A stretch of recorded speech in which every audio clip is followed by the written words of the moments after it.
Excellent. Well, good morning or good evening, everybody, wherever you are in the world. Welcome to Light Beyond Vision's webinar today on behalf of Versalux. I believe we have attendees from 6 countries, which is fantastic.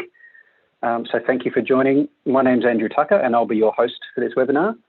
And before we begin, I just wanted to talk a little bit about the evolution of MelaGen and the relationship Alertness CRC has had with both Monash University and Versalux over the last few years as part of Alertness CRC's Smart Lighting Solutions Research and Development Program. So for those of you who aren't aware, the Cooperative Research Centre for Alertness, Safety and Productivity, or Alertness CRC for short, was a 7-year Australian Commonwealth funded research and development consortium comprising 32 participant organisations, including universities, industry and government, with $13.5 million in industry contributions, $64 million in in-kind contribution, and $14.5 million of Australian Commonwealth government funding. Alertness CRC was established to promote the prevention and control of sleep loss and disorders and develop new evidence-based tools to improve alertness, productivity and safety. And through that collaborative mechanism of the Alertness CRC, we brought together the light and circadian biology expertise from Monash University, together with the lighting design and product development expertise of Versalux Lighting Systems to develop MelaGen, which you'll hear about today, which is a new science-backed circadian lighting solution that can improve alertness, safety, well-being and performance in the workplace. Now, while the Alertness CRC 7-year program formally ended on the 30th of June this year, which is a shame, but all good things must come to an end, the consortium participants, including Monash and Versalux, will continue collaborating through a new model of research called the Australian Sleep and Alertness Consortium, which is now a division of the Sleep Health Foundation. And the Sleep Health Foundation is a national advocacy body for sleep health in Australia. And this new consortium will extend on the legacy of Alertness CRC, allowing the group to continue work together going forward. So now let's get started with today's webinar with our first speaker, Associate Professor Cain, who will be talking about the impacts of light on human health, sleep, alertness and circadian rhythms. Now, before Sean starts, as he will be showing some preliminary and unpublished data, please don't take any screenshots or share any of Sean's presentation beyond this webinar. Now, and also, if you have any questions, please submit them. You should see on the bottom of the Zoom panel a Q&A section, so please submit your questions via that, and questions will be addressed at the end of Vince's presentation at the end of this webinar. Okay, so to introduce Sean, Associate Professor Cain is a circadian biologist with over 20 years of experience in the field. He's an Associate Professor at the Turner Institute for Brain and Mental Health at Monash University. He's the current President on the Australasian Chronobiology Society, the only circadian rhythms research society in the region. He worked in basic animal models of circadian rhythms at the University of Toronto for his PhD and in human circadian rhythms at Harvard Medical School. His research focuses on the effects of light on the human circadian system and how our modern light environments and light-related behaviours affect our health. Over to you, Sean. Great. Thanks, Andy. I'll just share my screen here.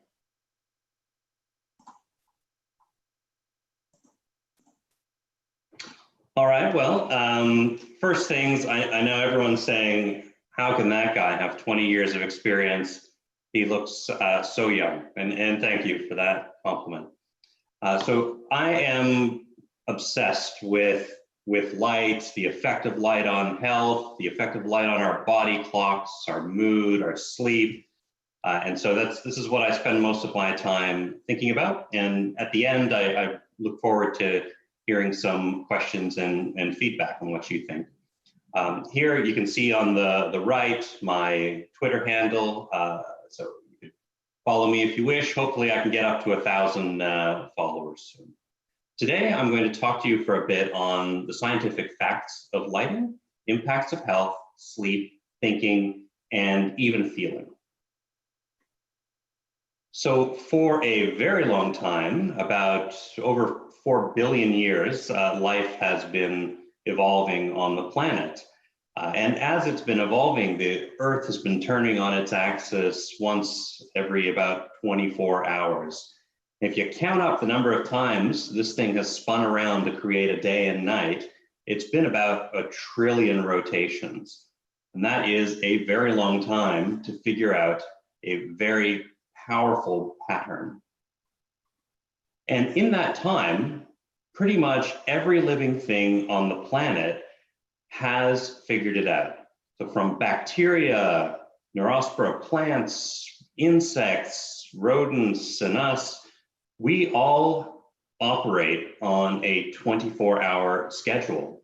And the interesting thing is, it's not that it's driven by this day-night cycle. It's not driven by the sun.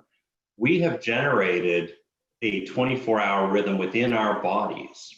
So we can generate these times and those this 24-hour time, and it's influenced by the day-night cycle. So we caught on, our biology caught on to this pattern. Now we have, you can see here on the left, this little area of the brain called the SCN. That's the suprachiasmatic nucleus, and there won't be a test later. But this is the master clock in the brain. It's right at the base of the brain where your optic nerves come right in. There's a monosynaptic direct connection from your eyes to this area of the brain. It's the master clock that then tells the rest of the body what time of day it is. But this isn't the only clock. You can see here in this image, you've got little clocks throughout the brain. But amazingly, there are actually clocks in virtually all tissues of your body. We are truly made of clocks. We have trillions of clocks in our body. And the thing that tells the body what time of day it is on the outside world is primarily our light-dark cycle. So light tells that core clock at the base of the brain what time of day it is, and that tells the rest of the body as well. And this worked beautifully when our only measure of day and night of the outside world that we needed to synchronize our bodies to was the sun. It came up, went down with great regularity and great brightness and darkness. So that's what we had. We had the sun rising and falling as our signal for day and night. But something has happened recently that our bodies aren't really ready for. We have these indoor light environments. So we spend something like 90% of our time indoors. And that means that we tend to get unusual, at least from an evolutionary point of view, unusual light-dark exposure. The humans evolved under natural daylight, bright light starting in the morning and darkness at night. So in evolutionary terms, our ability to control light is very recent. You know, if all human evolution is shrunk down to a 24-hour period, we've had electric light for the last 77 seconds of that day.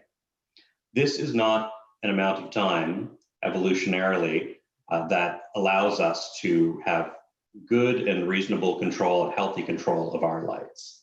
We just didn't evolve to make good decisions about our lighting, and I'll get into the consequences of that today. So we're all used to thinking of the dual functions of the ear. Everyone knows that when they think of the ear, they think of hearing first of all. Everyone does, but everyone also knows that with the ear, you've got the function of balance as well. So we have this dual function of the ear. What people don't know about is, in general, is that it's true of the eye as well. We always think of the eye as serving vision. And this is partly because we're conscious of our vision. And it's clear to us that the eye is for seeing. It is our experience of the eye.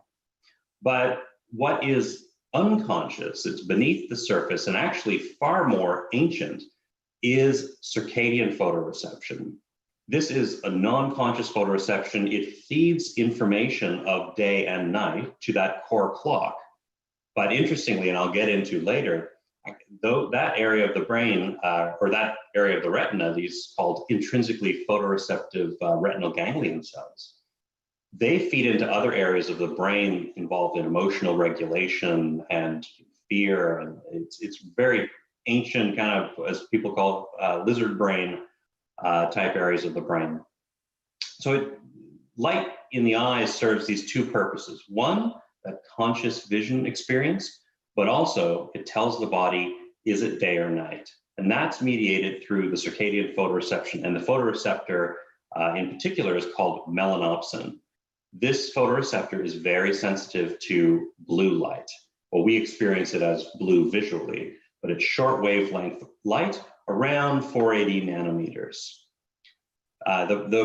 The problem is, and I'll get into why this is a problem, these non-visual effects are indeed non-conscious. So to our eye, the day looks like this, and it's not by chance I chose something so blue. This is about the color that melanopsin responds to. It's probably the case that the reason we evolved to be so responsive to blue is that it's the light that scatters most in our environment and penetrates the water most as well. It was likely that this photoreception developed when we were all in the water, and since blue light penetrates the water, we're able to tell if it's day or night more easily. But this isn't what the clock sees. This isn't what the circadian photoreceptor system sees. What it sees is this. Is it dark or is it light? I'm going to bring you through a day in the life of the circadian system on a natural light dark cycle. 5 a.m., dark. 6 a.m., dawn starts, and bam, you get light. Clear day signal. 7, 8, etc. You go through the day, pretty strong signal for light. You get to the evening, dusk, and then darkness. So from the point of view of a clock in your brain, it's clear when it's day, it's clear when it's night. Now, here's a day in the life of our modern clocks in these artificial light environments. 5 a.m., sure, it's dark, your eyes are closed, you're asleep.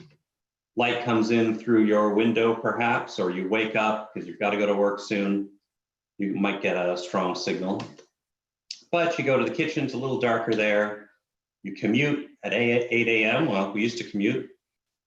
Then you get to the office. The office isn't that beautifully lit, it's a little bit darker. And you can see throughout the day, things change. At lunch, maybe you get some brighter light because you leave the office. Back in the office at 1, it's a little bit darker, and so on. You get to 7 p.m. and now it's dusk in this example. It's getting darker and you realize, oh, it's quite dark. I'll turn my lights on in my living room. And then the lights are on until you finally close your eyes and go to sleep, and they're off. So you can see for a natural light environment, you've got these strong on signals, strong off signals, and it's clear what's day and night to your clock, and importantly, super regular. There's nothing more regular than the rise and fall of the sun. But with artificial light, you see great variability over the day, confusing day-night signals, and very importantly, on a day-to-day basis, people are quite irregular in their timing. This is very confusing to the clock, to all the clocks of the body. And there's this beautiful little study that was done, and this is a bit busy, but really down the middle at the bottom is the key information. This is a study where a colleague of mine measured light exposure patterns of people in their regular everyday life under artificial lighting, and then brought them all out camping in Colorado. So it'd be great to be that participant in that study. And what he found, and you can see down the bottom, these black bars are sleep timing. And what you can see is melatonin onset, which is the black triangle pointing up, and melatonin offset are quite out of alignment with sunset and sunrise. Now, melatonin is produced in our body every day, and it signals the onset of nighttime. So it really should be lined up naturally with sunset and sunrise. Rises around sunset, and it drops around sunrise. That's the natural order of our body. But you can see it's quite delayed, but also you can see that there's these little things called error bars here, if you're not used to them, around the sleep episode, the black bar that goes across.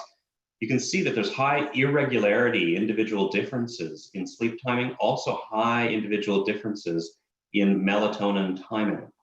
But when you go on the natural light dark cycle, the sleep is timed very similarly between people, and your melatonin is lined up with the natural environment.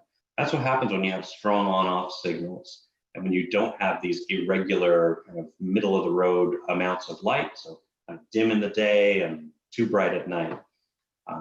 Natural light is what our bodies like, and when we stay in those natural light cycles, we tend to feel better, we sleep better, we feel healthier, and anyone who's gone camping probably has that experience. Now, I've done some work recently, it was published last year, where we looked at just how sensitive people are to light in the evening. We looked at melatonin suppression. So melatonin rises in the evening before bed, but light suppresses it. Essentially, melatonin rising is a signal to your body, it's nighttime, it's time to go to bed. But when you shine light on the eyes and it signals the clock, it's basically telling the clock, no, you're wrong about what time of day it is. It's not nighttime yet, don't produce melatonin, produce it later. But it tricks the clock into thinking it's day when it's night. And we measure melatonin suppression as a measure of how sensitive the circadian system is to light. What we found was that there's huge individual differences, which I'll get to, but even on average, people are about 3 to 4 times more sensitive than we once thought. So even at about 25 photopic lux of light, which is a level that most of us have in our homes, we suppress about half of our total melatonin in the evening. Now we ran this was a 6 to 7 week study. It was super long, very complex, and we studied about 55 individuals.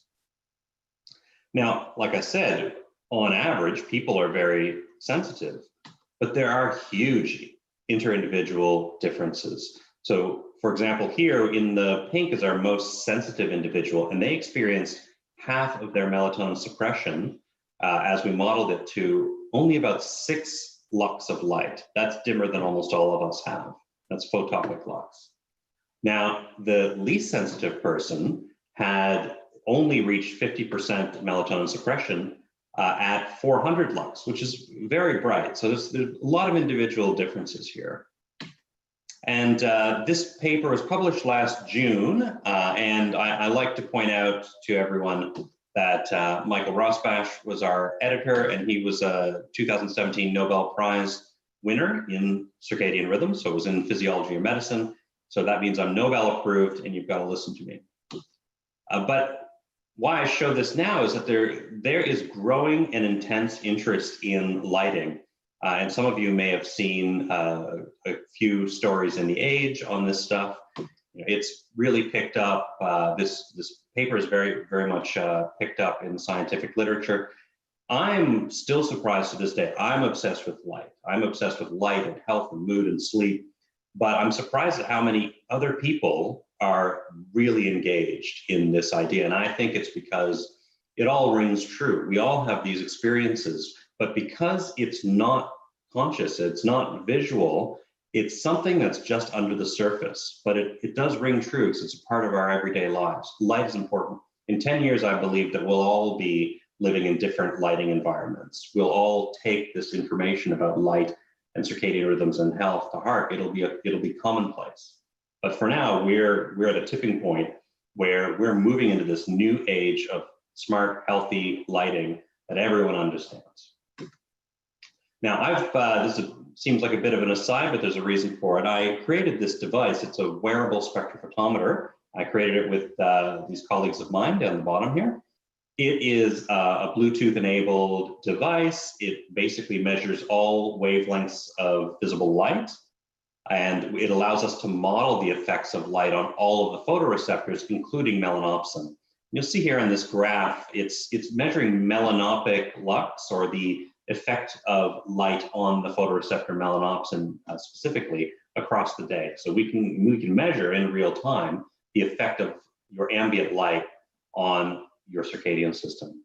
But also, because it's a spectrophotometer and these pop-outs, you can see that we can see what kinds of lights people are exposed to over the day. So very cool little device. And we put it out in the world and did a study. And some of this, this data is not published yet, but soon will be. What we found was that in Australian homes, indoor lighting essentially extends twilight to midnight. So here it's the effect of light on melanopsin, or melanopic luminance. You can see the natural sunset goes from very bright to darkness very, very quickly. But we extend our twilight, we extend very significant amounts of light all the way to bedtime. And just to pull out a couple of examples of people, this person who looks like they not have very much light in their evening actually had enough to suppress melatonin by 50%. This person with brighter light had enough to suppress 80%. And you can imagine that this is going to impact sleep and circadian rhythms. But I also mentioned there are huge inter-individual differences. In fact, about 50 to 60-fold individual differences in the point at which light suppresses melatonin by 50%. So this is probably part of the reason why some people say, well, the light environment doesn't bother me, and some people are very troubled by it. There are big differences, and we're working on in my lab ways to measure those differences in a feasible way, not a 6 to 7 week study. Now we mapped out, and this is with my colleague Andrew Phillips, we mapped out all of the amounts of sensitivity of the individual and home lighting. So home lighting varied greatly, but so does sensitivity. And up at the top right, you'll see at the top in general are the most sensitive people, and at the bottom, the least sensitive people. And from left to right, you have the dimmer homes and you have the brighter homes on the right. So this is a measure of melatonin suppression. So the very, very bright is 100% melatonin suppression, and blackness is no suppression. And you can see that there's a lot of suppression. There's a lot of significant suppression. Very few people, it's only in general, the least sensitive people that aren't affected by most of the homes. But in general, the average person actually was exposed in the average home to enough light to suppress melatonin by 50%. So if you go out and random in the world and you pick someone, they are probably suppressing their melatonin all the way up to sleep by about 50%. There was a wide range of individual responses. So in the average home, it ranged from 0% suppression to almost 90% suppression. That's in the average home. Now, greater evening light was also associated with increased wakefulness after bedtime. So it's impacting sleep. And I'd just like to point out that the colors we chose are not by accident. I wanted it to look like a sunset. So yeah. It's a little secret for you, and you see this. It'll be coming out in scientific reports relatively soon. Now we looked at the types of light. Again, because it's a spectrophotometer, we can tell what kinds of lights people are in. And we took average spectral readings over the evening. We found that a lot of people were still using incandescent lights, but most people had either compact fluorescence or LEDs. What we found is that the homes with energy efficient lights had nearly double the impact on the clock that incandescent lights did. We lucked out when we made incandescent lights. It's the light type doesn't influence melanopsin too much. But this doesn't need to be the case, that energy efficiency means worse light for the circadian system. There are plenty of LEDs and compact fluorescence here that were as healthy as incandescents while being energy efficient. But it's the Wild West out there. It's all, people are, they've got light that has a massive effect even at very low intensity, and lights that are much healthier. But people just don't know what they have. So just to conclude this part, but there's more to come. Humans are about 3 to 4 times more sensitive to evening light than we previously thought. And we didn't really evolve to make good decisions about light. It wasn't something that humans could decide on. The light was from the sun, it rose, it fell, and that was it. But now we find ourselves in control of our light, and that the light is very significant for our bodies. So there are very important consequences. Now, first of all, there are obvious consequences on sleep. So if you disrupt your clock, it actually disrupts the quality of your sleep. So just changing the timing of your internal clock, tricking it into thinking it's day when it's night, causes misalignment. So up top here, we have someone sleeping in a bed. The person represents the body clock, the bed, sleep timing. Those things can be dissociated. So if your clock is too advanced and you're relative to your sleep timing, then you get poor quality sleep. You can imagine how you'd sleep with your legs hanging off the bed. And if you're delayed, very uncomfortable. If your clock is delayed relative to your sleep timing, you get especially bad sleep, as you can imagine. And this person does not look like they'd be having a comfortable night's sleep. It's not something people are used to thinking about. People think of their sleep timing as their rhythms, but in fact, sleep timing is just a behavior. And underneath the surface is your clock. And if you sleep at a time when your clock wants to sleep, sort of like in that camping study, then you'll get good sleep. But most of us are a little bit misaligned, like in the advanced or delayed region. I've been measuring the function of melanopsin with pupil-based devices, and there's an interesting feature of melanopsin in that it doesn't really turn off very quickly.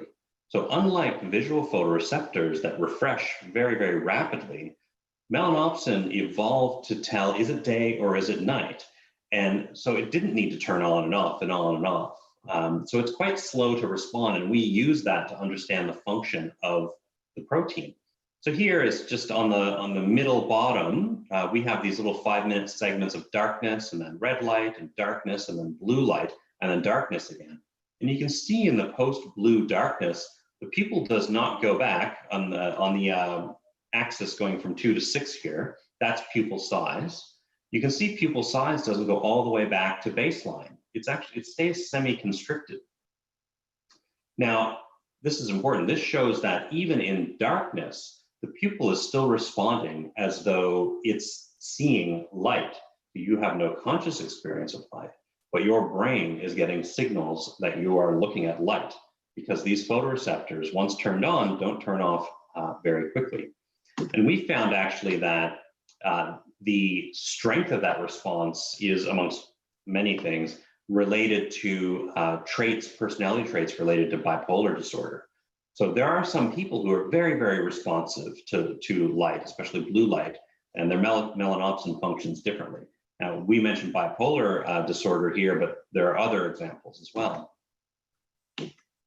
Now, here is an anonymous participant, looks like me. I want to see if my phone produced this kind of sustained pupil response in the dark as well.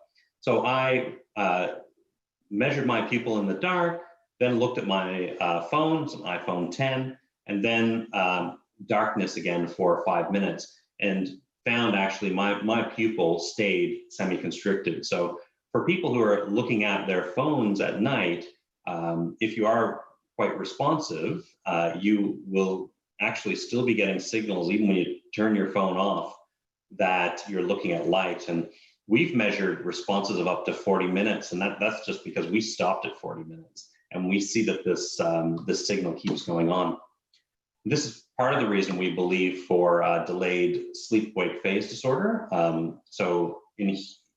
For this illness, people can't go to bed at a normal time. They go to bed quite late, and we see that same sustained pupil response. So it's the case that these people, their circadian systems still think they're looking at light in the darkness, and they shift their clock more. It delays them more in the evening. Now, another consequence, this is a little diagram. You don't need to really know too much about it, just that slow wave sleep, which you've all heard of, I'm sure, is the restorative sleep. This is the sleep you get at the beginning of the night, and it helps pay off our sleep debt. So it's really the deepest, most restorative sleep. It's now known that with high blue light, it suppresses the amount of slow wave sleep, and it might be through this melanopsin mechanism that I'm showing. But even though you are asleep, you're getting shallower sleep. You're getting less slow wave sleep because of your exposure to blue light. And that's even at ambient temperatures that you wouldn't think are very bright. And the effect is very focused on the frontal brain region. So that region of the brain that allows us to control our behavior, and the region that actually craves slow wave sleep most. Now, I wanted to show you this. It's another story, but I like that there is this bias that's apparent in the language. Liam Mannix is an excellent writer, and he wrote about this, that this scientist, who is me, lives in darkness and thinks you should too, and that I live in gloom. Now, yeah, this is a language bias, and I'll tell you why that is. In the story, I say that people should be exposed to very dim, kind of blue depleted light in the evening to be healthier in their sleep and their mood. But we think of it as something negative and gloomy. Why is that? You know, why does darkness give us these images, and these images are fear-inducing? You know, this is probably why, in a way, we do this at night. We don't like the darkness, and the phones light up our face and make us feel a little better. I looked into that and what's going on in the brain with this response. Now, others have looked into this as well, and basically this is to show that these circadian photoreceptors, they don't just go to the clock, they go to all these other areas of the brain involved in alertness, involved in mood regulation, even involved in you know, how we think about reward and loss. And we're at the beginning of an age where we really understand just how fundamental light is to all of these unconscious processes. And again, the phones actually are quite blue enriched. So there's a lot of melanopsin activating light in these phones. Why are we so drawn to these phones like moths to a flame, or bad lighting in our environment? I did this study where I put people in a scanner and looked at the brain's response to light. What areas of the brain are different when the lights are on or off, or brighter light quiets them more or activates them more? One of the areas I found that had a big effect, and this is another bit of unpublished data, but coming soon, it shows that light suppresses activation of the amygdala, an area of the brain that's involved in producing fear and negative emotionality. What light does is it quiets the amygdala, so it quiets that fear-producing region. It also, we found, heightened the connectivity between our prefrontal cortex and the amygdala. The prefrontal cortex allows us to control our emotions. It's that area of the brain that we think of as so human and controlling, its decision-making. Well, this heightened connectivity means that we are in more control of our negative emotions under light than in the dark. So I think this is a reason why we are afraid of the dark and why we seek light. Now, this wasn't an issue in our evolutionary past because we couldn't really control the light that much. But now we can. So we have a bad feeling, we can hit a switch and it goes on. Now, it feels good at the time, but a lot of things feel good at the time, but might not be good for your long-term health. You know, people like drinking, doing drugs. It doesn't mean that it's healthy. So we really need to have people understand that they're seeking something at night that maybe is not healthy. Also, what we can do is change the light so that if they do seek some light, it doesn't have as negative an impact on their health. Now, light, not surprisingly, has been used to alleviate depression. If it makes you feel good, it can alleviate depression. And this is great during the day. It's not so good at night. You want to avoid it at night because there are these disruptive effects. But during the day, light can be as good as or better than antidepressants. I think this positive effect of light on mood, which you do want as much as you can in the day, is why we have positive emotional responses to scenery like this, and a little bit less to scenery like this. You know, we talk about a gloomy day, and it's because that light isn't activating us and isn't generating positive emotionality in us. Now, there's a good and bad side to light. If you want to stay awake and alert, and this is some data from a 2008 paper on blue enriched light, with and without blue enriched light, and basically finding positive effects on alertness and in mood. So the brighter light, yes, it'll make you more alert. It'll make you have a better mood, and probably increase productivity, especially on night shifts, and probably be better for safety. So if you need to stay awake and you need to stay safe, you would probably want to trick that clock into thinking it's day when it's night on a shift. But it's not so great when you're trying to promote sleep. Now, on that topic, you do want to pull that. If the blue light generates alertness and it activates people, it's almost like having a cup of coffee in the evening. You probably don't want that if you're trying to get to sleep. Now, apart from effects of light on melatonin, which isn't everything, it's important. We also see effects of light on heart rate. Basically, we just put people during the daytime even, we put them in these little booths, and we use the MelaGen light, we had them in the blue enriched or the blue depleted, and found that people had more relaxed heart rate, heart activity when they were in the blue depleted light than in the blue enriched light. So if you're trying to wind down, you're trying to relax, you would not want to be in the blue enriched light. Now, I mentioned at the beginning that a healthy clock is really important for general health. It's not just for sleep, it's not just for mood. We know now that circadian rhythms touch pretty much every aspect of health. From metabolic disease is a big one. Cardiovascular health, cancer, sleep, mood regulation.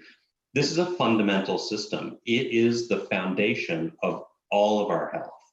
Now, it's difficult to see that. You don't see it in a day because it takes years sometimes of bad exposure to see these chronic effects. It doesn't take that long to see effects on mood and sleep. So luckily, if you change the lights and you make the lights healthy, people will see effects on sleep soon and effects on mood, and hopefully that's enough for people to stick with it. So just to wrap up, how do we use light to improve sleep, mood, alertness? So for healthy sleep and circadian rhythms, you want to create strong signals for day and night, sort of naturalistic signals. Blue enriched light in the morning and throughout the day. Blue depleted light should be used about 2 to 3 hours before bed. For alertness on night shifts, though, you really need to create strong signals for day during the night. It may disrupt your rhythms and you wouldn't want to do it in the long term, but you need to be safe. You need to be alert when you're working. And finally, blue enriched light throughout the shift. You do want to hit that system and tell it it's daytime. So conclusions, circadian clock is powerful, affecting all aspects of our health, especially sleep and mood. But the clock is easily manipulated as it only knows one thing, light. So if you control the light, you control the clock, and there will be positive, hopefully, effects on health if you do it right. So I just wanted to acknowledge all the people working with me in my lab, and thank you.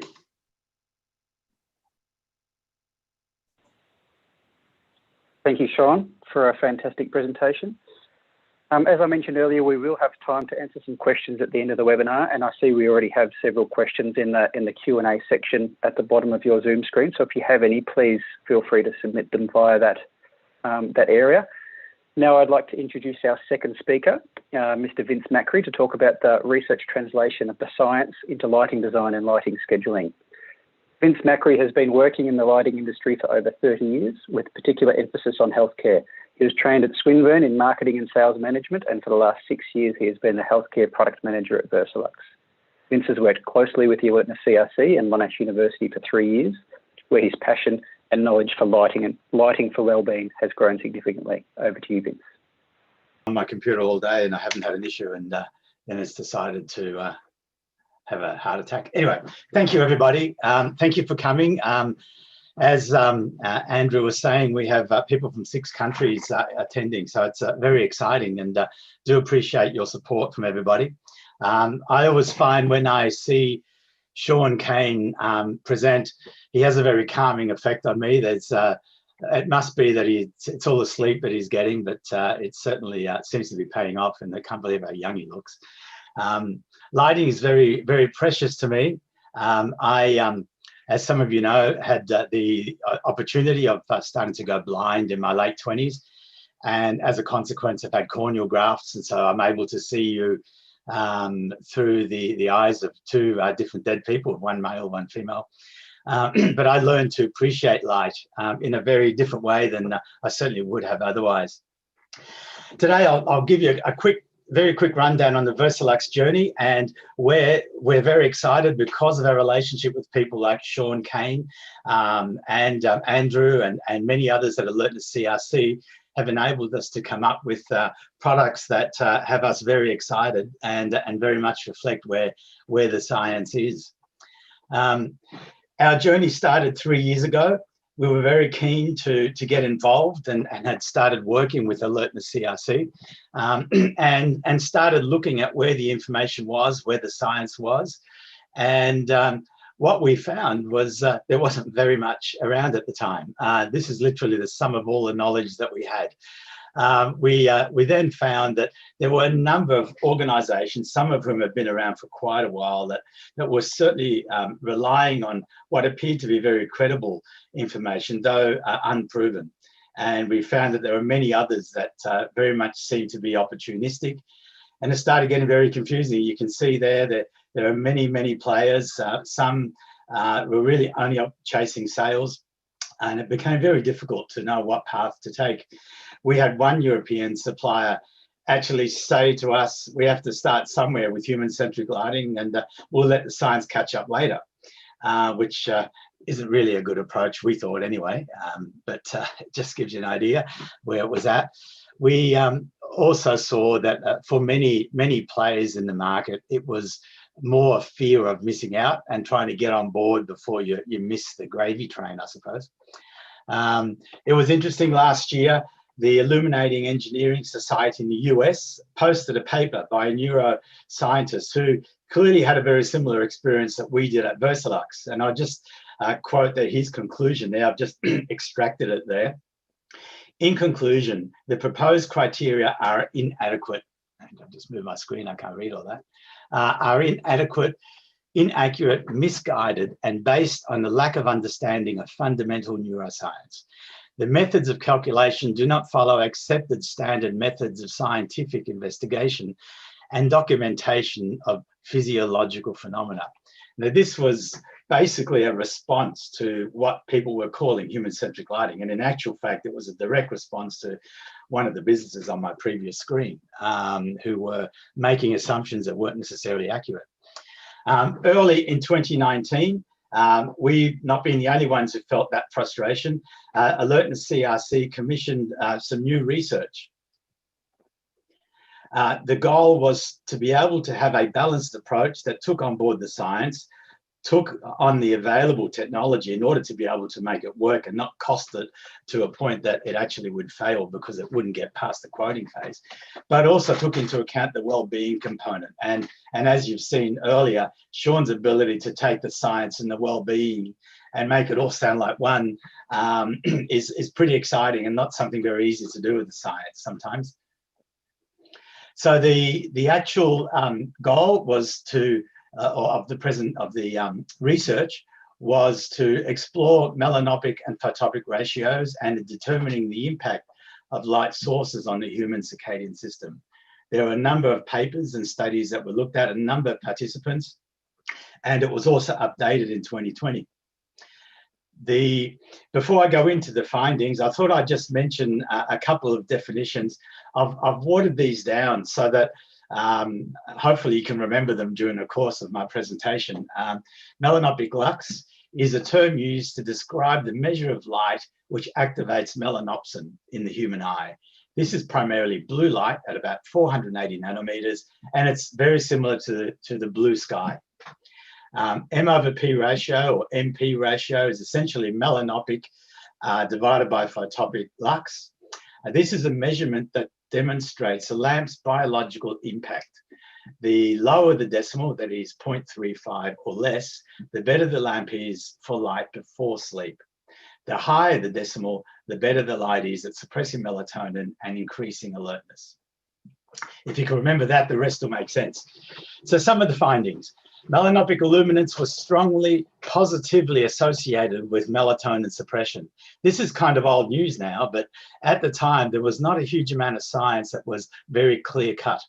Melanopic lux was the main and only significant predictor in the model. And this is an example that Sean gave me.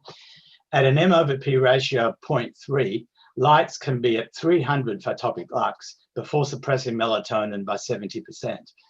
It only takes 150 photopic lux at an M/P of 0.6 to reach that level of suppression. That M/P of 0.6 is very much a typical light source, which I'll show you later, and very much what is typically used in commercial, medical, aged care facilities as well, unless people specifically nominate a lower color temperature. Slow wave sleep is the principal marker for sleep health and depth and the restorative value of sleep. The amount of slow wave sleep is highest early in the night. Evening exposure to blue-enriched light before bed decreases the amount of slow wave activity. There are some people that call the growth hormone the fountain of youth, and that's predominantly released during slow wave sleep. That old saying where maybe your grandmother used to say, if you weren't feeling well, get a good night's sleep and you'll feel better. She might have been a lot more on the ball than you might think. This is I'm pretty passionate about this, monitoring my body, my sleep, the amount of blue I experience at night, etc. I also monitor what my sleep patterns are like in terms of deep sleep and REM sleep, etc. And this is just one example of about 2 weeks ago. And you can see here, this is the area of deep sleep. So if I had been exposed to a high level of blue light and suppressed my melatonin, I may have missed this window. Hopefully I could have recovered later. But of course, if I had an alarm that was going to wake me up, then that may not actually then work. So I would basically lose that sleep. The time of melatonin rise signals the beginning of the biological night as the body readies itself for sleep. Evening exposure to light causes the rise of melatonin to occur later. There are many benefits we get from melatonin. We talk about sleep, but you can see there are some other examples of how melatonin assists us and our well-being, separate to sleep. So how does this translate to the real world? This was the hardest struggle that we had, taking all this exciting science and then finding a way to be able to transpose it to something that seemed easy enough to understand, and given too that there is still so little we know about light, about how light impacts on our retina, what the brain does with that light. We know that we transpose a lot of information by way of perception, etc., so that what we perceive and what we see is not always the same thing. But the other variables that we still don't know also have an impact. So this space is very much unfolding. But what we were able to find was very exciting. As Sean mentioned earlier, in a work task shift environment, essentially all we want is a blue enriched light at the beginning of the shift and being maintained constantly throughout the shift. I recall when I first got involved with alertness CRC, mentioning there were other competitors that were having a cycle where you might start with a high color temperature in the morning and then phase to something a little bit lower at lunchtime and then peak again in the afternoon and then drop again late in the afternoon. And that argument was thrown out the window very quickly, particularly where shift work is involved, because when you have people who are working shift work, and their circadian rhythm may be thrown and out of balance, as Sean showed us earlier. The last thing you would want is for someone to get into a vehicle and start driving and have melatonin impacting on their awareness, because, of course, their shift work is having that effect. In Western Australia, miners, after they exceed a certain amount of time of work on a shift, are not allowed to drive home because of the risk of accidents. Then in the sleeping environment. Now, sleeping environment, of course, we speak of hospitals, prisons, aged care, mental health, but it can also be fire stations. It can be military as well. And again, in that scenario, we would want a blue enriched light upon awakening and constantly throughout the day. However, blue depleted light would need to be introduced 2 to 3 hours before sleep, and preferably with an illuminance below 80 lux. Other organisations have certainly been coming on board, particularly over the past year. The CIE have come up with their own methodology for melanopic lux calculation and their own definition and version of it. The International Well Building Institute have adopted both the CIE and the Lucas method of melanopic lux calculation as well. So we can see that as the science has started to unfold, we're beginning to see key players in the industry now beginning to follow suit as well. This is an example of trying to find something that was very complicated and to package it in a way that hopefully isn't too confusing. So essentially on this side here, we have light levels. This line here at 300 lux is what you would use in an Australian hospital bedroom during the day. And that would be basically the light level that would be calculated, and then obviously the melanopic lux and other calculations would be derived from that.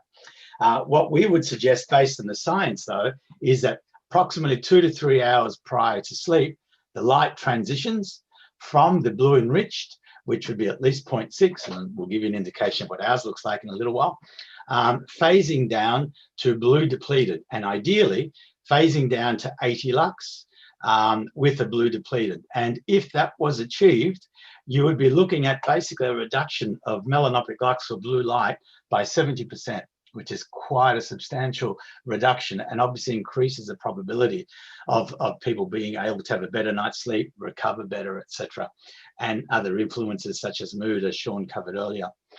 The other point to consider is that this is obviously 300 lux for a hospital bedroom. In an aged care facility, that might be 160 lux. In a prison, that might be 200 or 160 lux, etc. as well. So that transition from 160 or 200 lux to 80 lux is not so great. We would, of course, always recommend that the lighting design reflects Australian standards, and the controls on the wall would always be able to be set so that that can be turned on to maximum levels when required in an emergency, if, say, for example, in a hospital, or for security or maintenance purposes in other facilities. This table here gives us a really good idea of what that impact is in terms of both slow wave sleep and melatonin delay when we look at different light levels. Now, I mentioned earlier, this is an M/P ratio. This 0.6 is the typical M/P ratio that you would get from a standard tridonic LED board, the latest generation. So it's fairly commonplace. Many products that we supply have that type of board. So you will find, in terms of standard industry practice, that that type of board would feature quite considerably in our market. And you would see that in commercial, in industrial, and in healthcare type projects. Military and also prisons, etc. also. What you can see when you look at 80 lux, we would have basically at that M/P ratio a reduction, a percent reduction of slow wave sleep in the first cycle of 10%. But when we look at 300 lux, that cycle reduction in that first cycle is 32%. So you imagine somebody in a hospital bedroom or in a prison, in an environment where they have very little influence over the lighting, they would be subjected to quite a compromise in their slow wave sleep just from using the standard light source that we are all using right now. When you look at melatonin delay, it gets even worse at 300 lux, such as what we were looking at in this area here.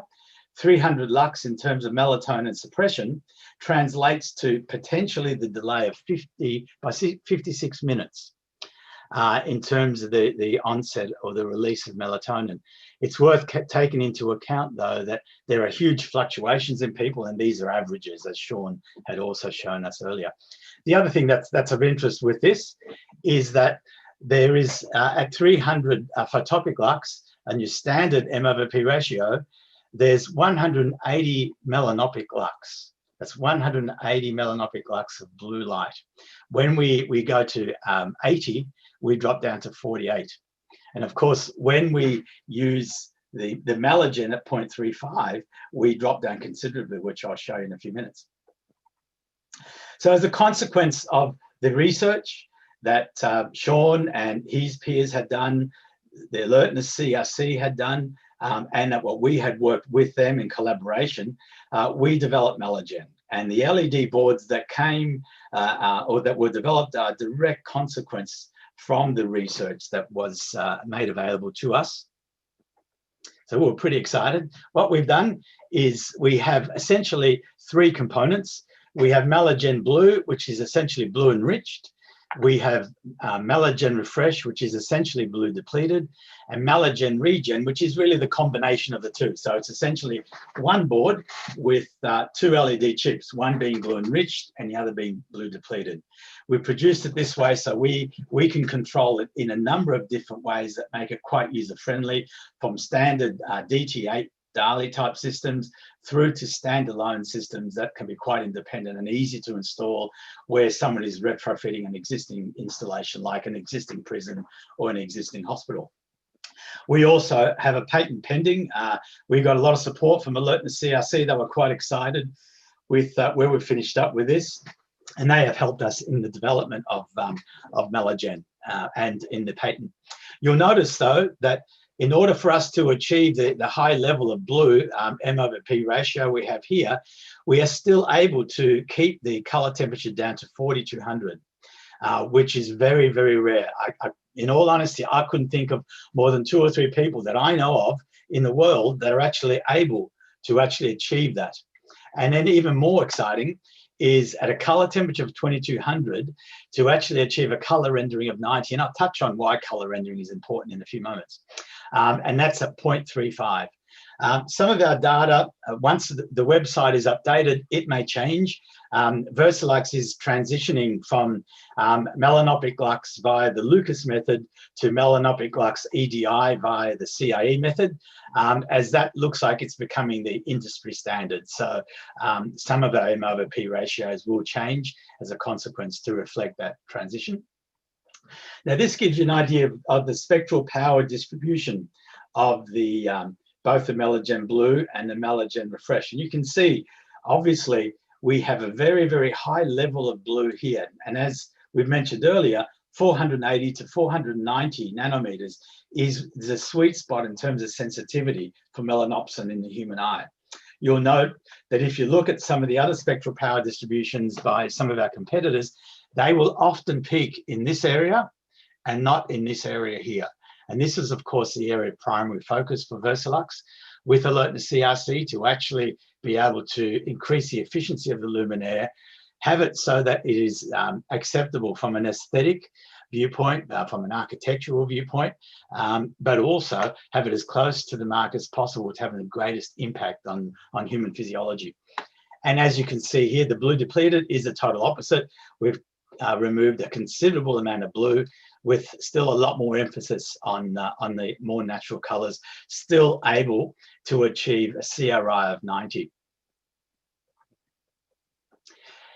This slide here is one that excites me. In the middle is the standard tridonic board that I mentioned earlier. So it's a 4K, 4000 degrees Kelvin board. And you can see there, we peak at around 440, 450 nanometers in terms of blue. There are people out in the market that will use boards like this and say that they have the same M/P ratio or the same capacity to suppress melatonin as for example, something like what you see here. But when you look a little deeper into the science and you explore where the spectral power is in their LEDs, you'll often find that it's a far cry from that.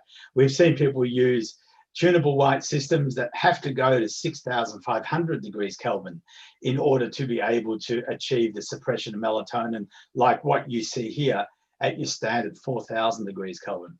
And again, that's a huge compromise and creates a high level of discomfort and compromises aesthetics as well. The other thing that's quite interesting is you can see we have a high saturated colors of what you see in the bottom here.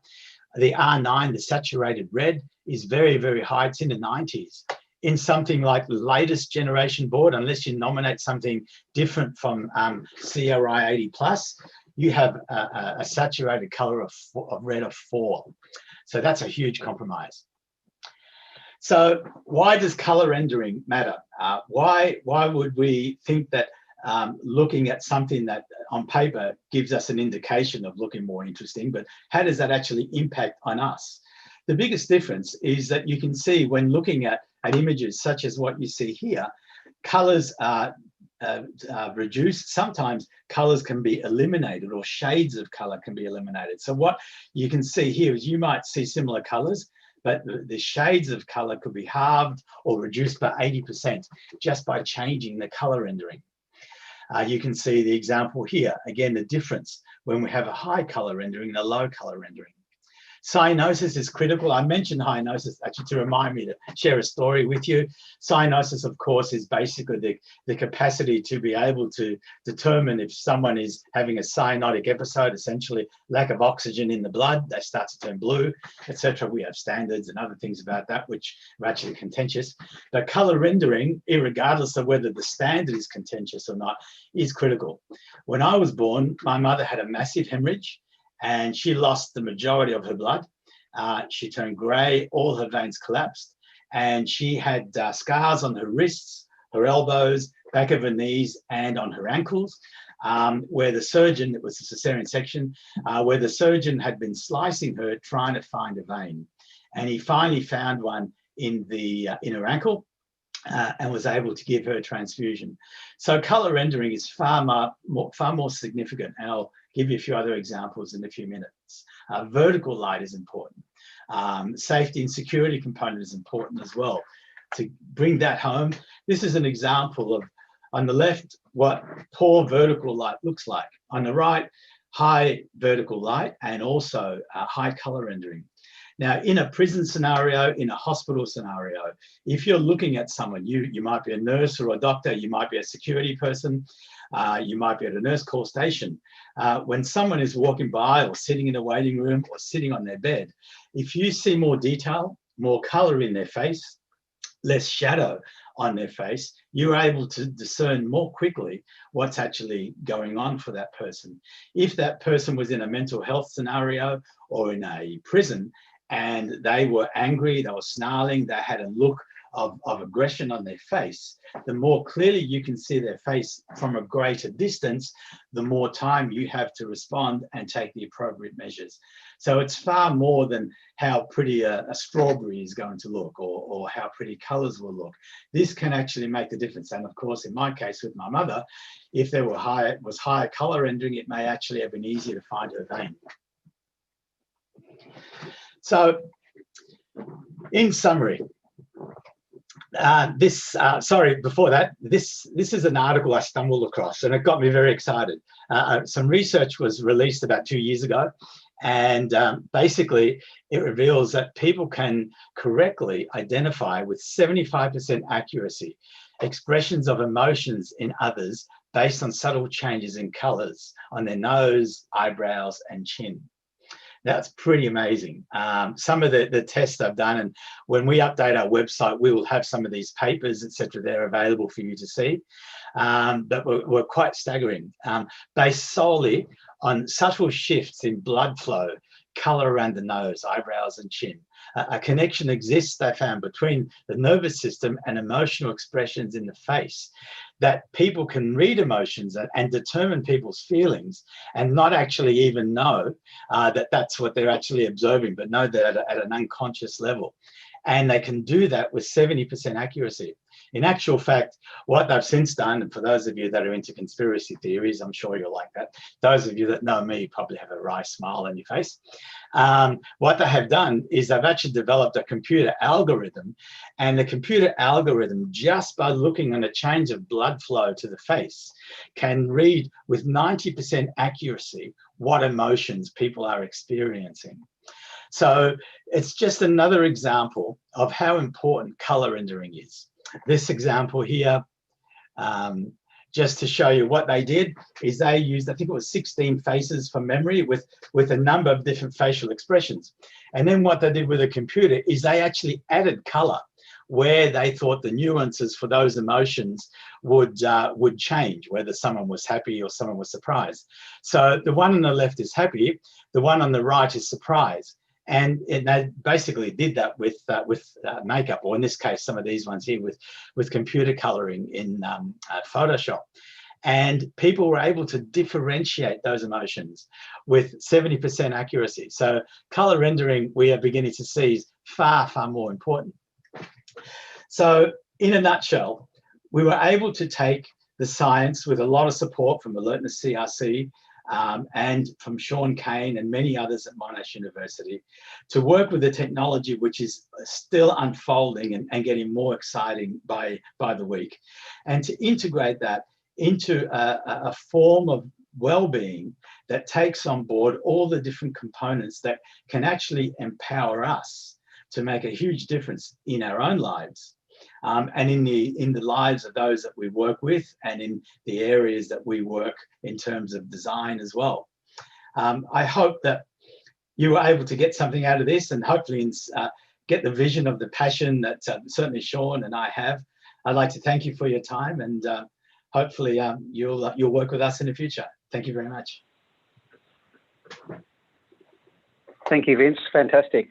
I can see in the question panel we have 20 questions already, so I might throw over to, and I realise we're a little bit over time, so Sean and Vince are prepared to stay around for a bit longer to answer some of those questions, so you're all welcome to stay on if you can. I'll throw over to Sean now and to go through some of those questions. Yeah, I've looked through most of these, and I'm really impressed. Some awesome questions. So I'll stick around, and Vince, if you want to pipe in at any time, feel free. But I'll try to go rapid fire as much as I can, but be mindful that I want to give you a good answer. So first of all, studies in blind people to see if there's other organs of the body affected by blue light. This is a really great point. So some blind people actually still have, even though they're not consciously aware of light, they still have circadian photoreception. So they still have active melanopsin and these IPRGCs. So some blind people can still synchronize their clock to the day. Many can't, who are totally visually blind. But it's not the case that on the skin or anything else that there are cells that are photoreceptors that tell the rest of the body what time of day it is. It's all in the eyes. So you might have heard of other studies that showed light behind the knees has an effect. That's all been debunked. Now, are people in Arctic regions affected by the light and dark? Yeah, we didn't evolve to be able to handle very, very short days and very, very long nights. Our ancestral past is with, in equatorial regions where, the day and the night were about the same and they didn't change so much. So big changes in the length of the day over seasons can have serious impacts for some, including seasonal affective disorder or sleep. So it definitely impacts people. And when in the extreme cases, we just don't cope with it very well. So can you change or train your clock by staying consistently sleeping earlier? Yeah, one thing I point out is that if you have an identical twin, you've got a clone, and that clone is in Perth, but you're in Melbourne, you have all the same genetics, but because you are exposed to a different light cycle, you keep different times. So the clone in Melbourne gets up before the clone in Perth. And that's because of the light you're exposed to. So since we control our light environments, we can change that. We can keep whatever time we want, but it is quite difficult to always be controlling our light 100%. But yeah, you could train yourself. This person loves the dark, being outside in the dark. Someone's very sensitive to light. I am as well. Changing the lights to the house to smart lights would be great. So what kind of lights are the smart lights? So I have smart lights in my home. I keep it very dim. The great thing about setting lights on schedules is that you set it and you forget it. This is the way we evolved. We didn't evolve to control the sun. It's going on its own. We don't have to think about it. It's actually quite difficult. When I had lights that were just blue depleted, I'd often forget to turn them on and turn off my overhead lights. It's not something we evolved to really think about. So it's better to set things automatically and just take ourselves and our decision-making out of the question or out of the equation. Night scene on iPhones. So yeah, there are, for night shift on the iPhone or flux, some people call it F-lux, for Android phones, it takes out some of the blue. And that can be helpful, especially for people who are very, very sensitive. So in general, I say to people, the automatic setting isn't great. The middle of the road setting, you want to go all the way to the most kind of orange, most blue depleted you can. It will help a bit. When you deplete the blue, you'll have less of an impact. And that'll be really important for the super sensitive people. I think probably most people have the experience if they stay on their phone too late, they don't get to bed at a time they'd want. It's harder to get to sleep. I still do that from time to time, even though I know I shouldn't. But I find if I stay up, I'm too engaged in my phone, then it's tough to get to sleep. And I even have filters on mine, so it's not a total solution, but it would help. So how do rotating shift workers manage their rhythms? Well, fact is, it's really tough. You know, if you're on a night shift, you do want that blue light that keeps people alert. You want to keep people safe, and hopefully that you'll keep them alert enough that even if they're driving home, they're still having some residual effects. But shift workers, as far as their rhythms, they're all over the shop. So most people never really fully adjust to a shift, even if it's permanent, because on the weekends they socialize and they keep kind of a normal schedule.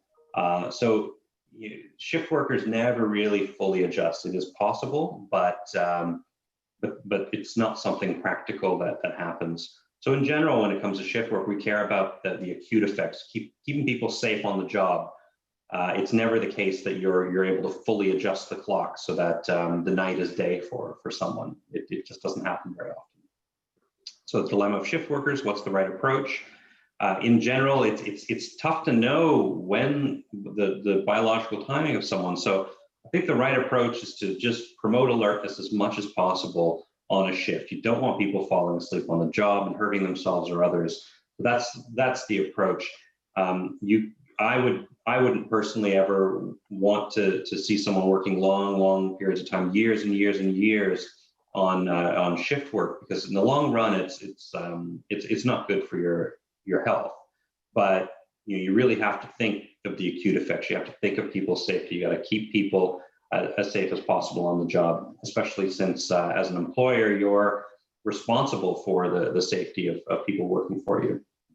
Do I have any insights into whether inter-individual variation, response to light is mostly innate or can habituation? So it's partly innate and it's actually partly modifiable. So I published something a little under 2 years ago now showing that antidepressants actually greatly increase the response of the system to light. And that's probably part of the reason why they work at all. Light has more of a positive emotional effect because the antidepressants boost the effect of light on the circadian system.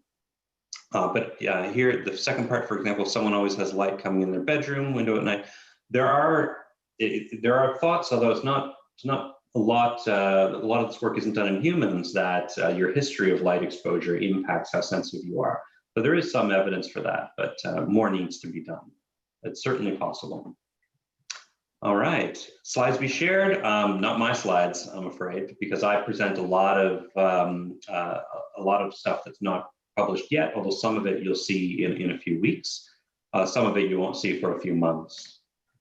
Okay, evening lighting, what would you recommend for someone who has an advanced clock? This is a great question. In general, people, when they're exposed to their home light, will tend to be more delayed than they want to, but some people are advanced, and this isn't that common.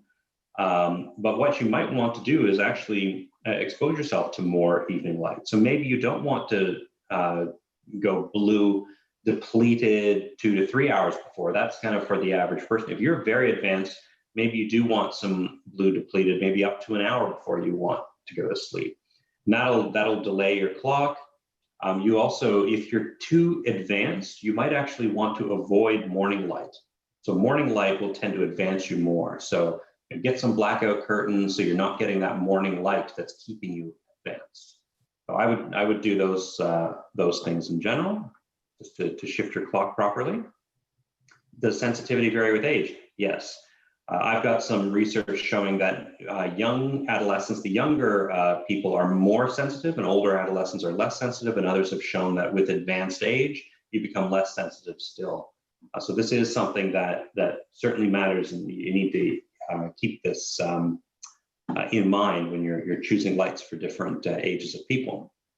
So with such a large variance in sensitivity to light, how can we easily supply light sources to the masses that will be acceptable? Well, like Vince is saying, you want the lights to look good, so they're only going to be acceptable if they look good. You don't want to feel at night like you're in a submarine in red light, and it all feels kind of weird. And you want the light to look good and be acceptable, but also I think in time people will accept, because they sleep better and they feel better. They'll accept that maybe light isn't something that we should be thinking about. And once we have the best light possible that people find visually appealing, but also has a positive effect on sleep and mood, people will set it and forget it. Vince, here's one for you. Yeah. Can you reiterate what light MOP ratios are best for what environments? Yeah, as Sean was just saying, Peter, might have to mute. Yeah, as Sean was just saying, Peter, we really only, there are two levels basically, blue and rich, which would run during the course of the day and the work shift, and then blue depleted at night for the average person. Those M/P ratios would be in the vicinity of 0.35 in the evening. This is based on the research from Monash. Worth keeping in mind, though, that there are huge variations, and the science is still unfolding with more information, as Sean was saying, in terms of SSRIs, with age, etc. And during the day, it would be blue enriched, ideally in excess of 0.6. Our goal was to be closer to 0.8, which is in fact what we are able to achieve. And that basically means a lot more suppression. We will have a lot more information on our website too that will clarify that. But we are certainly far and above what we've seen recommended in the past. That's part of trying to create an outcome that is more aesthetically acceptable and also more economical as well. Thanks, Sean. Sure. I've got a nice question here about supplementing with melatonin. So melatonin, if you take it before it naturally rises, tends to advance your clock. And almost no one takes it in the morning, but if you take it in the morning, it'll tend to delay your clock. So you can adjust your clock with the pill, and actually this is how some blind people who don't have circadian photoreception can synchronize their clocks to the day. So you can if you want, but obviously I can't suggest that anyone do anything with what's a prescription medication in Australia. Sorry, could I just say, because I know you monitor your sleep too, when I take melatonin, I've been running some experiments over the past 2 weeks. When I take melatonin, I seem to have more REM sleep. Have you noticed anything? Is there any evidence about that? More REM, less deep? Yeah, so melatonin has been shown to increase REM sleep. So that is one of the things that it does. Right, okay. Okay, did you find any pattern of the kind a person had low and high sensitivity, or just random across the population? We're finding that it probably does relate to personality traits a bit, and certainly we found that people who are more constrained in their behavior tend to be more morning type, and morning types tend to be more sensitive to light, or less sensitive to light rather, and evening types who are more irregular tend to be more sensitive. And so it's probably the case that a lot of people who have very irregular schedules are irregular because their very irregular light patterns cause greater effects on the clock. So when you're super sensitive, it's much harder to stay regular because the changing of lights on and off when you're controlling it, it's different day by day. So if you're sensitive, it's very disruptive. Yeah, and so for example, evening types have more sleep disorders. Evening types have more mood disorders, and part of that is we think this sensitivity to light that causes a disruption of the whole system. All right, eventually move away from illuminance lux. The hope is based on standards of lighting. Yeah, we should be talking about since the eye does two things. It has this non-visual and visual effect. We really should be talking about two different measures. So what's the effect of light on the clock, and what's the effect of light on vision? You couldn't talk about sound and expect that it also will tell you everything you need to know about balance when you're talking about the ear. So does blue enriched light mean just higher color temperature? No, you can have it, well, blue enriched. Blue is actually a concept we're trying to move away from when it comes to non-visual effects, but you can get the same color temperature, but have different effects on the circadian system. So it's not one-to-one thing. Can you improve vertical light in your own home? That would be one for Vince, I think. Yes, you can. And in fact, you may have seen in the early information, of course, when we're talking about melanopic lux, we are talking about light in the cornea. So yes, there are many ways that can be done. Your best bet is to speak with a Versalux rep, and I'm sure that we can give you some ideas on how to be able to do that. But that is really quite critical. And the idea of producing light for a work plan, because that's what a computer says, is a very, very far cry from what we're talking about here, which is the human experience and about the well-being side. So yes, definitely speak with a rep and we can talk to you about it.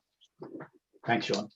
Okay, and we've got a good question about colorblind people. So it's a problem in the language that we talk about blue enriched, blue depleted, and blue is a color. Blue is a conscious experience we have of light.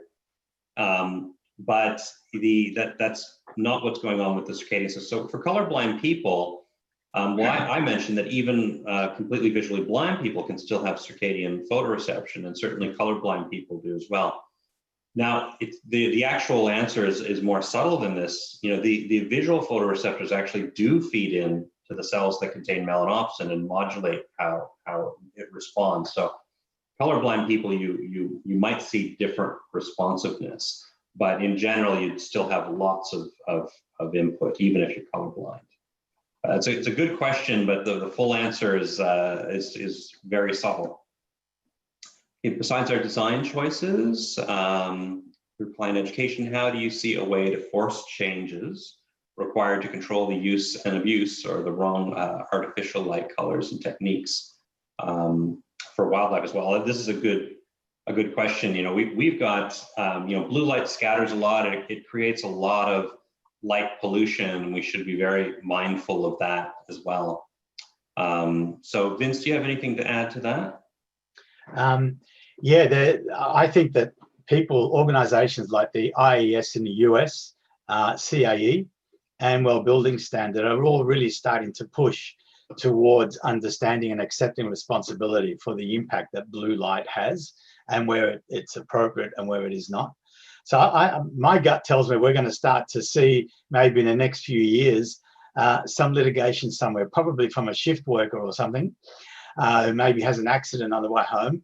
The fact that miners are being prevented from driving home, even in WA, out after extended shifts, is already an indication in terms of fatigue. Once a connection between sleep, fatigue, and blue light continues to unfold, because it is there, I think we'll find that it'll probably end up sorted in the courts, and then people will get worried and start implementing it a lot more conscientiously. Great. There's a question about LED and OLED TVs. So often I'll say to people, don't worry too much about the TV because they have it way across the room, and the amount of light that hits the eye isn't super significant. But LEDs have so much blue in them, and OLEDs even more so. So the M/P ratios of an OLED TV can be greater than 1. So there's more melanopic, there's more effect on the circadian system than there is effect on the visual system. So you really want to bring that down. It can certainly have an effect. And here's another nice question about this current biology study. For some researchers found that yellow light was more disturbing for the system.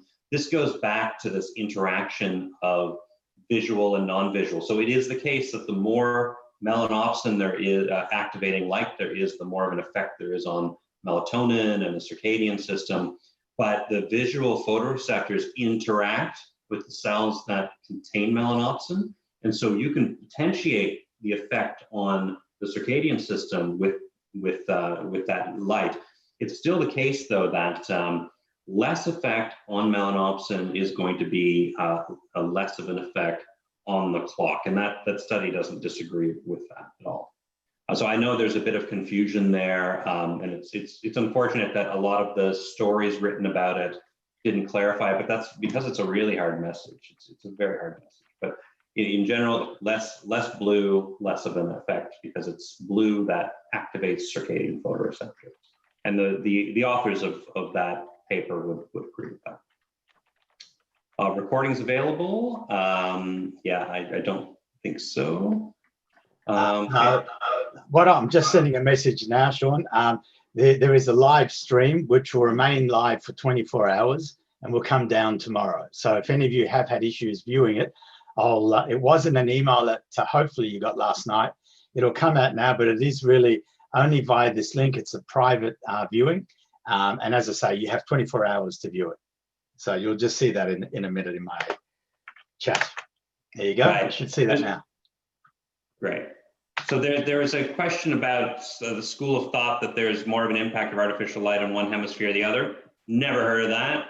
And I offhand, I don't imagine there's any physiological reason for that. So I would, as far as I know, there's no truth, but I don't know everything. Prescription glasses with a blue filter. I'm personally against that. You know, it's sold to people on the idea of eye strain. They actually, if you measure the light through them, they don't filter much at all. But you don't want to filter blue light in the day. You want lots of blue light in the day. You want that strong signal for daylight. So I'd be against it. Although blue blocking glasses that appear orange, if you're in an environment like at home, you've got multiple people in your home, and some of those people need it very bright or want it bright. Well, they shouldn't. But if they do, for example, if they're advanced and need to delay, then those blue blocking glasses can be helpful. How can you determine whether you have advanced or delayed clock? It's actually not possible for the average person to do that, and we have to do these long in-lab studies. So it's not something that you can do, and your behavior doesn't always tell you, because a lot of people are mismatched in their body time and their clock, or their body time and their sleep time. So a rule of thumb for the time of exposure to blue depleted light before sleep. Now I say it's hard to know when your body time is, but if you're very, very controlling of your light, for example, for me, I get up, and if I get up before 7 or so, usually 7 to 7:30, if I get up before that, I stay in the dark. I've got blackout blinds. I don't expose myself to light until the same time every day, and at night I have all of my lights on a cycle. So I find my body just naturally gets sleepy, and I keep a regular schedule. And it's going to be different for different people, but if you keep the lights very, very kind of dim blue depleted, 2 to 3 hours, I do it more like 3 hours before bed, your body will follow. So I would suggest that. Okay, recommends color temperature intensity changes. Do you support that? I don't know what that specific thing is. I don't know if you do, Vince, the DIN spec. Sorry, which question was that one? I've lost it. Petra asks, DIN spec 667, etc. recommends color temperature and intensity changes. Do you support this? I don't know what that is. No, I'm not sure. I'm not sure what that means either, Petra. All right, well, we'll have to skip that. Heard that melatonin is used as an adjunct treatment to infertility. Can you please explain how it improves fertility? I don't know about that specifically, but as far as fertility in the clock, it's amazing. You wouldn't think that light and disrupted light can influence fertility, but it does. So a lot of shift working women will have fertility issues if you disrupt the clock of, say, a rodent, and you ablate the clock, you get rid of the clock, and you'll see that its estrus cycles disappear. So this is the melatonin does have an impact, but it's quite complex. So does melatonin increase REM sleep? Yes, it does. How do we get more blue light exposure for night drivers or workers who are outside working at night? Yeah, this is tricky. And there are blue glasses you can wear that give you blue light, but they would also have probably a pretty negative effect on your vision, so you might not want to use those. But it could be possible, or you could work something out to have something movable in your environment. What do you do to minimize OLED TVs? I don't watch TV that close to bed, but you can set, it's actually not, I wish there was an easier way to do this. for most TVs, it would be great to have a night mode like on your phone, where you can set it to be more blue depleted and dimmer. But most TVs that I know of don't have that. People are working on displays that have less melanopic component without really interfering with the visual experience of the light. So in probably the next 5 years, there will be TVs with night modes that aren't. But for now, I would just reduce as much light coming from your TV as possible. And that might be, if you're buying a new TV, that might be something that you look into. Is this something that's going to take me 5 minutes to do every night or not? Sleep studies, are sleep studies now going to include sensitivity to blue light as well? Well, I do that in all of my studies in the lab. Are sleep studies out in the world for patients going to do that? Hopefully, and I'm coming up with clinical devices that might be able to do that. But we still need grants and investment to make those devices. Okay, Din. Biologically effective design guidelines. I don't know about that. Do you see that? And again, it's Petra's asking the questions here. I'll come back to you, Petra. I'll look into it a bit more and I'll let you know. Thank you. If you could email me your address, that would be great. Thank you. And finally, Sarah asks, I've answered that already, those kind of orange-looking glasses, blue filtering glasses, they can be helpful, but there's nothing better than fixing the lights rather than this Band-Aid. But if you've got no choice over it, and sometimes in a household of multiple people, it's difficult to get other people to agree to keep it dim. So if you have to, those blue blocking glasses can be beneficial. So that's all the questions. We got through it. I've just got one on chat regarding a new product range that we have coming called RPV. They're downlights, and they come in two sizes, 2 and 6. We haven't tested them yet from a melanopic lux viewpoint, but there's a very high probability that they would actually have a fairly low M/P ratio. So once we do those tests on them, we'll keep you posted, because that can obviously work quite well in a domestic scenario too. We just need to run our tests first, and they're quite new. So if you watch this space, we'll keep you in the loop. All right. Excellent. Well, thank you, Vince. Thank you, Sean, and thank you for the attendees. I see quite a few have dropped off, but that's just because we went quite a bit over with the questions. But I think that was very informative. I think if anyone has any more, questions around MelaGen or want to reach out to any of the panelists, I think maybe go via Nathan Saunders' email that I think he's provided to everybody as part of the Zoom invitation. So once again, thank you all for attending. Thank you to the panelists. And I think we can call this as a close to the webinar. So thank you all. Cool, great. Thank you, everyone. Bye.